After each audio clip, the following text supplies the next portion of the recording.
Welcome to the platinum-plated streets of Beverly Hills, California.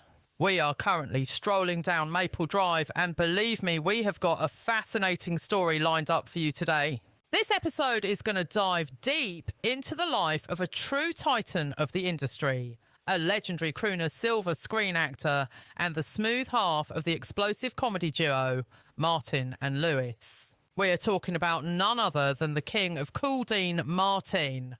Right here is the quiet, upscale Beverly Hills neighborhood that Dino decided to call his sanctuary. During the twilight years of his life, he resided just up the road in a property to my left. We are going to head up there and get a closer look at his private retreat. Afterward, we will make our way over to Pierce Brothers Westwood Memorial Park to pay our final respects at his gravesite. But first, let's talk about where we are. This is North Maple Drive, situated in what the locals call the flats of Beverly Hills. If you look straight ahead, you would hit the Hollywood Hills just past Sunset Boulevard, but down here in the flats is actually where many of the old school heavyweights preferred to live. As we walk, you will notice an array of absolutely stunning architecture. Now, the specific house we are passing right now did not belong to anyone famous. But you obviously need deep pockets to get a zip code like this. Most of these estates trade hands for anywhere between $7 million to $20 million.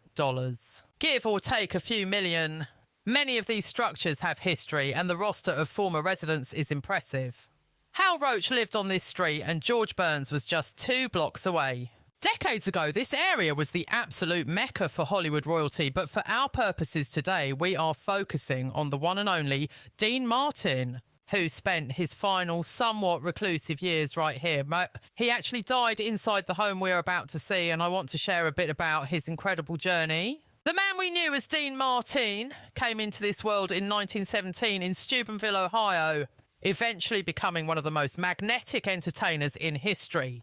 He first rocketed to international stardom by teaming up with the chaotic genius Jerry Lewis, forming the comedy powerhouse Martin and Lewis. For a generation of fans, that duo was their introduction to Dean's charm. However, the two famously split in 1956 amidst massive media speculation, pushing Martin to reinvent himself as a solo recording artist and a serious actor, not to mention becoming one of the top billed acts in Las Vegas history. He solidified his icon status by running with Frank Sinatra and Sammy Davis Jr. He was a founding member of the notorious ratpack, a group that essentially comprised the most talented, charismatic men in Hollywood who for a time practically owned the city of Las Vegas. They all headlined massive shows, but together they were unstoppable. Frank Sinatra was arguably the biggest voice of the century, and Sammy Davis Jr. was the ultimate triple threat who could do it all.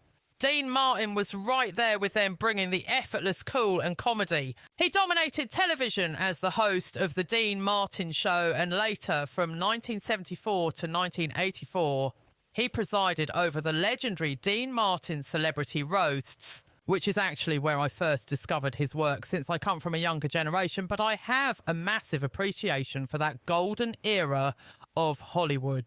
Now take a look at this property on the right side of the screen. This was Dean Martin's final fortress. I am going to cross the street here to give you a much better vantage point in a moment. But to give you context on his magnitude, Dean appeared in over 85 films and television productions. He moved over 50 million records globally, cementing him as one of the most successful acts of all time. However, things took a dark turn in 1993 when he was diagnosed with lung cancer. In true Dean fashion, he flat out rejected surgery to prolong his life. He simply did not want the hassle, largely because his spirit had been broken years prior when he tragically lost his son, Dean Martin Jr., back in 1987. His son was a captain in the California Air National Guard, and he was killed when his jet crashed during a military training flight. That loss destroyed Dean, and by all accounts, he never truly recovered from that heartbreak. I am going to walk up closer to the property now so you can get a clearer look at the architecture. It was inside this very home that the legend took his final breath on Christmas Day in 1995. He was 78 years old and succumbed to acute respiratory failure, complicated by emphysema. We are looking at the next house over now. It is a gorgeous structure and remarkably, it looks almost exactly the same today as it did when Dean was living there in the 90s. I have no clue who occupies it now, but I want to give you the best possible angle. You can almost picture Dean stepping out onto that patio, maybe with a cup of black coffee or perhaps something a little stronger. He cultivated a notorious reputation as a heavy drinker. Although friends often said it was part of the act, still you could usually count on spotting him dining at his favourite fancy haunts in Beverly Hills. He particularly loved holding court at a spot called the Hamburger Hamlet over on the Sunset Strip. That venue is long gone now, but it was legendary in its day. Even Lucille Ball was a regular there. It is a fascinating slice of Hollywood history, especially since so many of these landmarks are being demolished to make way for modern mega mansions. But this house remains. This was the final stage for Dean Martin. He owned several massive estates in Beverly Hills throughout his career. But this somewhat smaller residence is where he retreated to and where he spent his final quiet days away from the spotlight. I did a little digging online and the records show this is a 3-bedroom, 3-bathroom home measuring just over 3,100 square feet, which is actually considered quite modest by modern Beverly Hills standards. Shortly after Dean passed away, the property hit the market, selling for around $875,000 back then, but today it is estimated to be worth well over $7 million.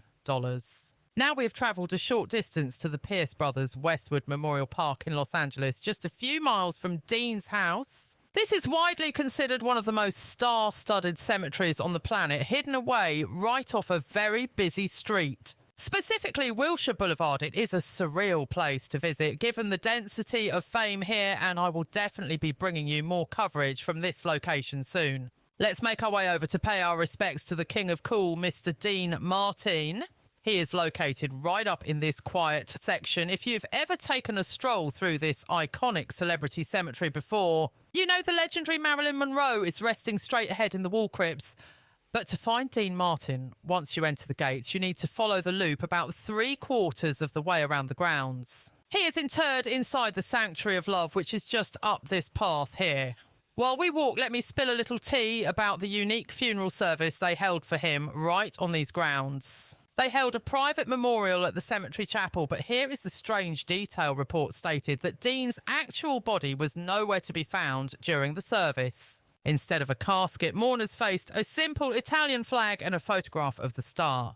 Now, let's head inside. Dean is resting just in here, and I have to say, it is a stunningly peaceful spot. As you can see, the architecture features this open design, almost like a skylight that allows natural sunshine to pour in and illuminate the entire corridor. It really creates a beautiful, bright atmosphere for his final resting place. But getting back to the gossip from his funeral, the guest list was absolutely legendary. You had Hollywood heavyweights like his old partner, Jerry Lewis, Rosemary Clooney, Shirley MacLaine, Tony Danza, Bob Newhart, Charlie Sheen and Charles Nelson Riley, all in attendance. The crowd also featured Dorothy Hamill, insult comic Don Rickles and Robert Stack, who is actually buried just a stone's throw from here. However, the big scandal was that Frank Sinatra reportedly skipped the funeral entirely. Instead, old Blue Eyes sent his wife Barbara to represent him, which got people talking. To close the ceremony, Rosemary Clooney performed a touching rendition of Everybody Loves Somebody Sometime. If you look closely, that exact song title is engraved right here on his crypt marker.